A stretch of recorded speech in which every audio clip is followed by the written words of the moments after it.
રમલીનું હા રમીલા ભાભીને લગાવવા દો હવે. જો વાળમાં ચોટી ગયું યાર, સરખા લગાવો ને પ્લીઝ. વાળમાં ચોટી ગયું છે જો, ખરાબ લાગે. મેં યાર કેરાટીન કરાવેલું છે, સમજો યાર પ્લીઝ. અને બહુ ના મને લગાવતા પ્લીઝ. મેં થોડુંક ફેશિયલ ને કરાવેલું છે. આ બધું સાઈડ ઇફેક્ટ કરે, મારી સ્કિન ડેમેજ થઈ જાય. You know what, I hope you guys understand please. હા બહુ ના લગાવતા પ્લીઝ. આમ થોડું આ વરદાન પૂરતું.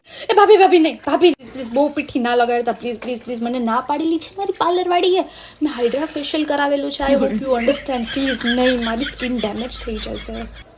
રેવા બસ થોડું લગાવી દો, થોડું. હા બસ નહીં બસ.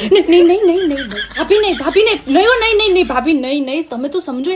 નહીં મારી સ્કિન ખરાબ થઈ જશે. મેં હાઇડ્રા ફેશિયલ કરાવેલું છે. થોડુંક અમથું એવું લગાવી દો પ્લીઝ. હા હું વેખલીને લઈ જાઉં છું ને મારી સાથે ફોટોશૂટમાં. હા હાલે વેખલી. ના હમણાં ફોટોશૂટ કરીને આવી. તમે બધા બેસો ને. હા પછી આશીર્વાદના સીન આપણે પછી લઈ લઈશું. પણ મારું મેકઅપ ખરાબ થઈ જશે ને તો પછી કંઈ કામનું નથી. મમ્મી પપ્પાને સમજાવી દો ને થોડીક વાર. હા બસ 5-10 મિનિટ થશે હમણાં ફોટોશૂટ માટે. હે ને ચલો ભાઈ, ચલો આપણે ફોટોશૂટ કરતા થઈએ. હાલે વેખલી હાલ. મારા માટે આ મેમરીઝ છે ને બહુ ઇમ્પોર્ટન્ટ છે. તો તમે બધા એંગલથી ફોટા પાડજો, ઓકે? અને એવા ફોટા પાડો કે હું જ બ્યુટીફુલ લાગવી જોઈએ.